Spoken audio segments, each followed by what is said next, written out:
이번 시간에는 조건문 P면 Q이다의 정의에 대해서 한번 알아보겠습니다. 자, 명제 PQ에 대해서 조건문 P면 Q이다. 이것은 진리값이 이런 진리표로 정의가 되는 명제입니다. 합성 명제입니다. 여기서 이제 P가 참일 때는 Q가 참이면 이 조건문은 참이 되고 Q가 거짓이면 거짓이 되는데, P가 거짓일 때는 Q가 참과 거짓에 상관없이 무조건 참이 됩니다. 근데 많은 사람들이 조건문 P면 Q이다는 P가 참이면 Q가 참이다로 이해를 하면서 위의 정의에서 P가 참일 때 Q가 참이면 참이 되고 Q가 거짓이면 거짓이 된다는 것은 이해가 되겠는데, 왜 P가 거짓일 때는 Q가 참이든 거짓이든 조건문의 이 진리값을 참으로 정의를 하느냐? 이거 정의가 잘못된 것이냐? 라는 질문을 많이 합니다. 그런데 우리가 이 조건문의 정의는 앞에 진리표가 같이 정의가 되기 때문에 P가 거짓일 때 Q가 참이든 거짓이든 항상 참으로 정의를 합니다. 그래서 정의 자체가 그렇기 때문에 정의 자체가 그렇다라고 답변을 할 수도 있는데,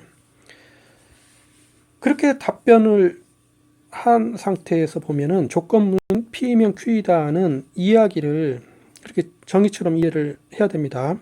조건문 P면 Q이다는 P가 참일 때 Q는 참이고, P가 거짓일 때는 Q는 참이 될 수도 있고 거짓이 될 수도 있다라고 이 진리표의 정의대로 이해를 해야 됩니다. 이게 바로 P가 참이면 Q가 참이다와 같다는 것으로 이해를 해야 됩니다. 이 답이 너무 허무합니다. 그 정의 자체가 그렇다라는 답변이 너무 허무하죠. 그래서 질문을 바꿔서 왜 P가 거짓일 때 Q의 진리값에 상관없이 P면 Q이다의 진리값을 참으로 정의를 했습니까? 라고 다시 질문을 한번 해보고 왜 이렇게 정의를 했는가에 대한 답을 한번 찾아보겠습니다.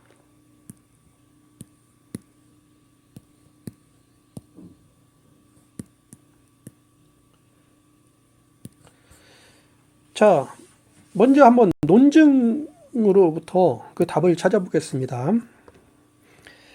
자, 우리가 명제 PQ가 있고, 그 다음 변수, 여기서 명제 변수 XY 등을 생각하는데, XY 명제 변수라는 것은 이 변수에 명제가 들어갈 수 있는 그런 변수입니다. 명제가 들어가는 그런 상자, 이런 변수들 XY 등이 있고, 연산기호, 아니다, 또는, 그리고 그 다음에 조건문, 이면 등과 괄호 등을 규칙에 맞게 쓴 다음과 같은 식,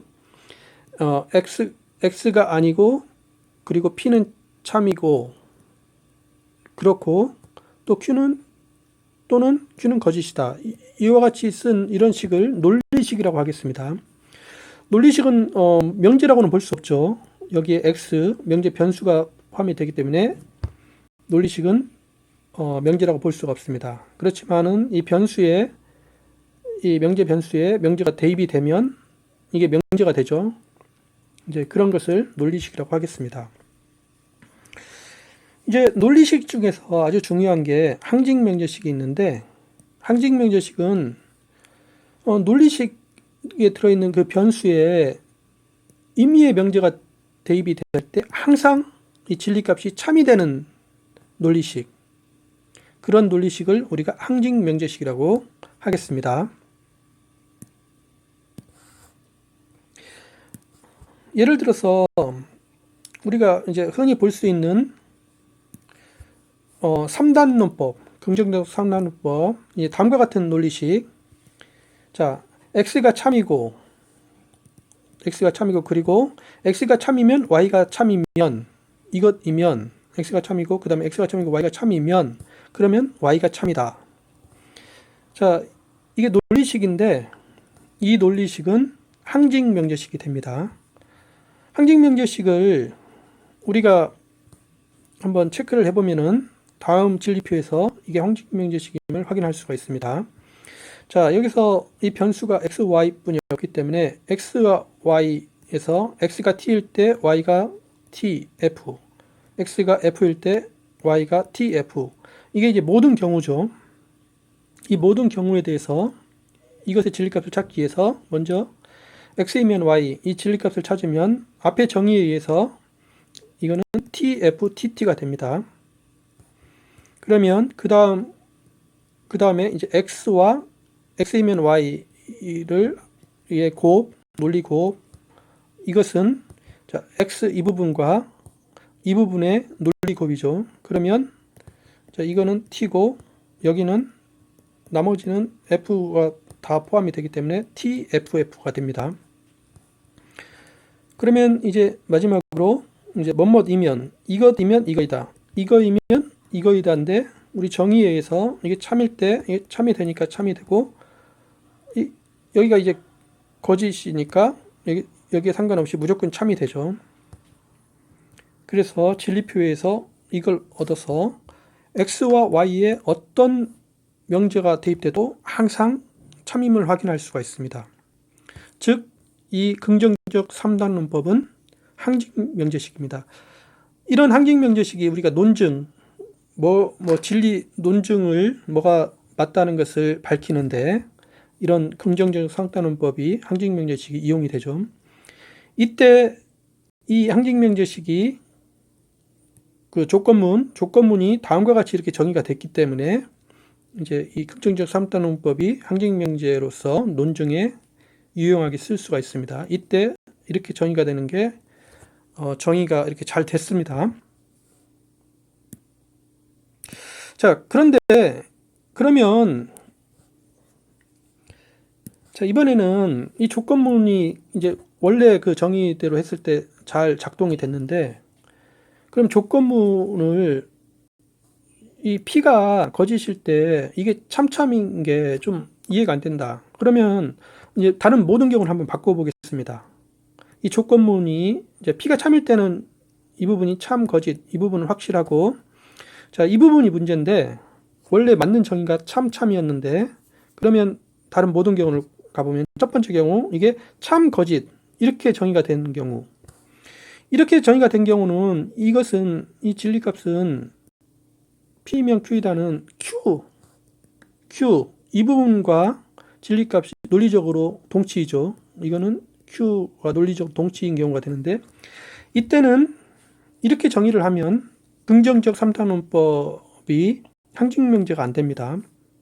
왜냐하면 이렇게 정의를 하면 자, 이 진리표에서 긍정적 3단원법을 따라가기 위해서 이 정의가 지금 이렇게 정의가 됐다고 하면 그러면 x가 참이고 x가 참이면 y가 참이다. 이것의 논리 곱은 이것과 이것의 논리 곱이기 때문에 이것은 이제 tff가 되죠.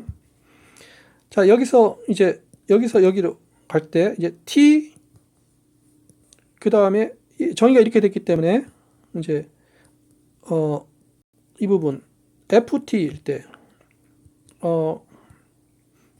이 부분 ft일 때 참이 되는데 자, 이 부분 f일 때 f로 이게 정의를 했죠. 여기 f일 때 f로 정의를 했습니다. 이 부분도 f일 때 f로 정의를 해서 이 부분이 tf가 돼서 이 긍정적 3단 논법이 항직명제식이 되지 않음을 확인할 수가 있습니다. 즉 이게 이제 항직명제식이 되지 않기 때문에 논증으로 사용할 수가 없죠. 그래서 뭔가 이게 맞는 말인데 논증으로 사용이 돼서 항직명제식이 돼야 되는데 우리가 P면 Q를 이렇게 정의를 하면 이게 작동이 안 됨을 확인할 수가 있습니다. 그래서 이 정의가 좀 잘못됐다는 것을 확인할 수가 있습니다. 자, 다음 정의는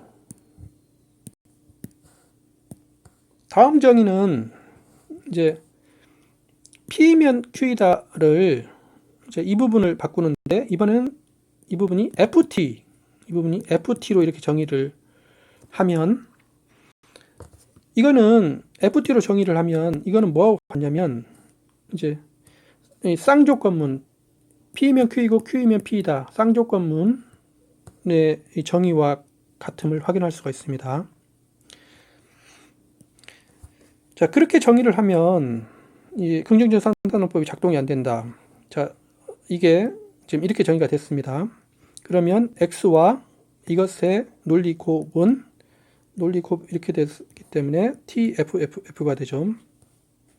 그 다음에 이제 이렇게 정의가 됐기 때문에 자, 이제 T 여기에서 Y로 가는 것 T는 T가 됩니다. 그 다음에 FF는 T가 되죠.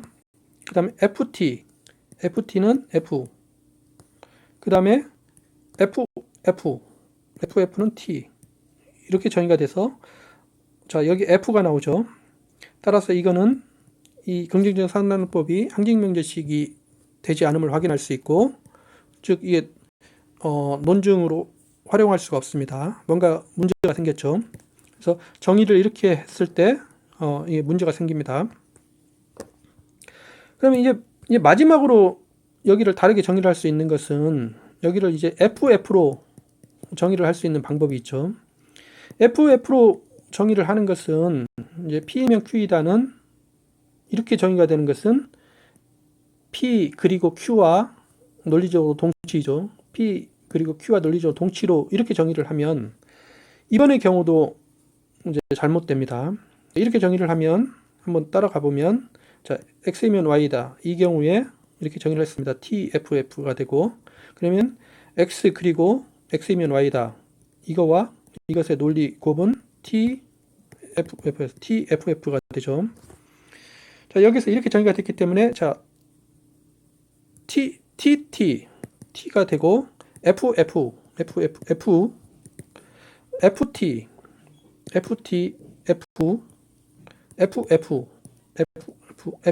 그래서 이렇게 정의가 돼서 이 긍정적 상단원법이 항직명제식이 되지 않음을 확인할 수가 있습니다. 즉 이렇게 정의를 하면 모순이 일어나죠. 그래서 이것도 아니다. 그래서 우리가 이 P이면 Q이다를 우리가 원래 TFTT로 정의를 하는 게 이제 이런 이게 정상적으로 긍정적 상단원법을 활용할 수 있는 방법임을 확인을 할 수가 있습니다. 자, 이제 다른 방법으로 이제 조건문의 정의가 맞다는 것을 확인을 할 수도 있는데, 그것을 하기 위해서 우리가 다음 몇 가지를 좀 보겠습니다. 우리가 명제 앞에서 이제 명제를 다뤘는데 이제 조건이라는 것을 다루겠습니다. 조건이라는 것은 뭐 변수 x를 포함하는 문장이나 식 px인데, 가령 어떤 집합에 대해서 이런 집합에 대해서 x는 2보다 크다.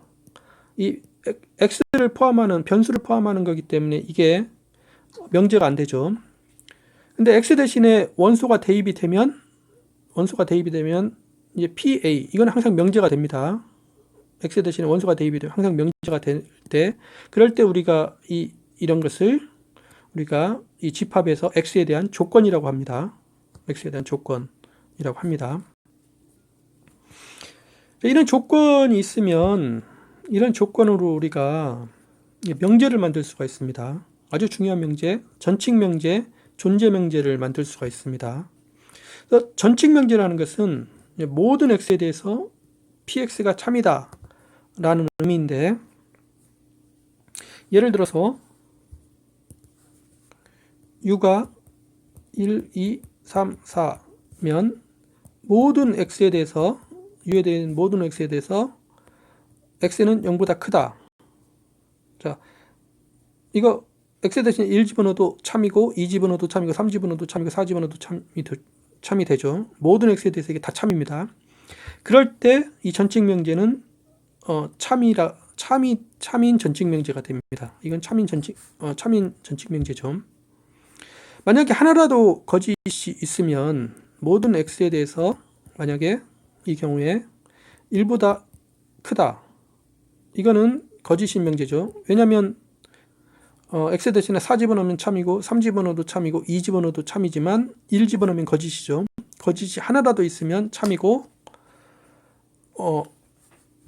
모두 다 참일 때만 참이고 하나라도 거짓이면 거짓입니다. 이 거짓이 하나 있기 때문에 거짓이죠. 이 전칙 명제에서는 중요한 게 이런 전칙 명제 여기에서 이 명제에서 x 대신에 4를 집어넣습니다. 이게 참이죠. 이게 참이지만 이게 참이라고 해서 이 전칙 명제가 참이라고 할 수가 없습니다. 그런데 x 대신에 2를 집어넣으면 이게 거짓이죠. 이게 거짓이면 이 전칙 명제는 거짓이라고 바로 말을 할 수가 있습니다.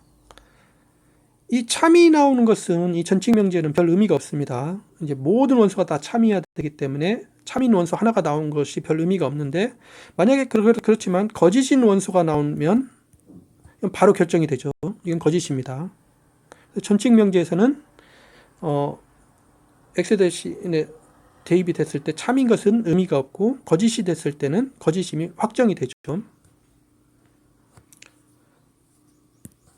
존재명제라는 게 비슷하게 있는데, 존재명제는 예를 들어서 U가 1, 2, 3, 4일 때 어떤 원소가 존재한다. 만약에 3보다 큰 원소가 어떤 원소가 존재한다.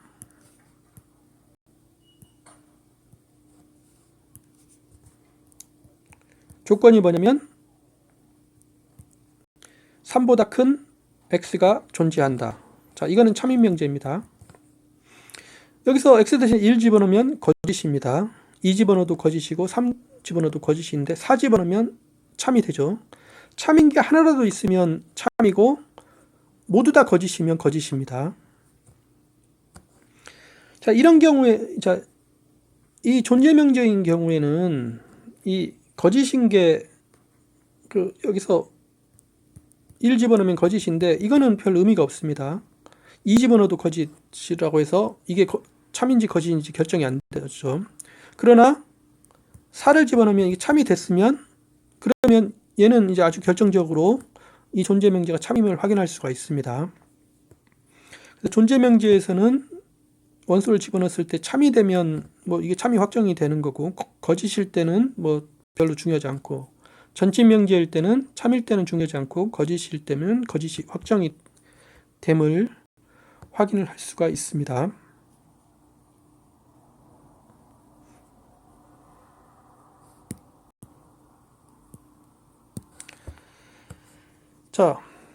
근데 우리가 그러면 이번에는 우리가 아주 많이 쓰는 명제가 있는데, 어떤 집합에서 조건 px와 qx가 있을 때 조건문 px이면 qx, 이거는 이제 합성 조건이 됩니다. 이 조건이죠. 이 명제 아닙니다. px이면 qx다. 이건 조건입니다. x 대신에 원소가 대입이 되면 그때 이제 명제가 되는 조건입니다.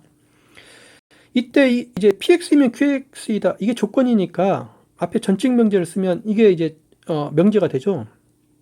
이게 조건이니까, 조건이면 전칙 명제로 명제를 만들 수가 있습니다. 이게 명제가 되는데 이 명제를 우리가 조건 명제라고 부르겠습니다.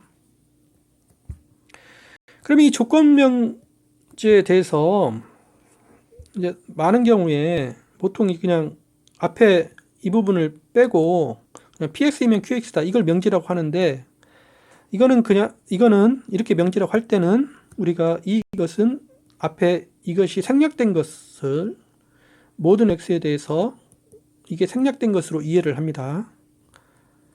그렇지 않으면 이거는 조건이죠. 그러나 이게 명제라는 의미는 이게 생략이 된 거라고 합니다. 그래서 이 명제일 때는 바로 이것이다라고 이해를 해야 됩니다. 그래서 이 명제는 모든 원소에 대해서 px가 참이면 qx가 참이다 라는 의미가 되죠. 근데 이게 이제 조건문이기 때문에 여기서 이게 전칙 명제죠. 전칙 명제에서는 우리가 이제 이게 조건 명제인데, 이 조건 명제에서는 우리가 자, px가 참일 때 qx가 참이면 참이 되고 qx가 거짓이면 거짓이 됨을 확인을 하려고 합니다. px가 거짓일 때는 별 상관이 없죠. 근데 우리가 앞에 이 명제는 앞에 이게 전칙 명제로 되어 있죠.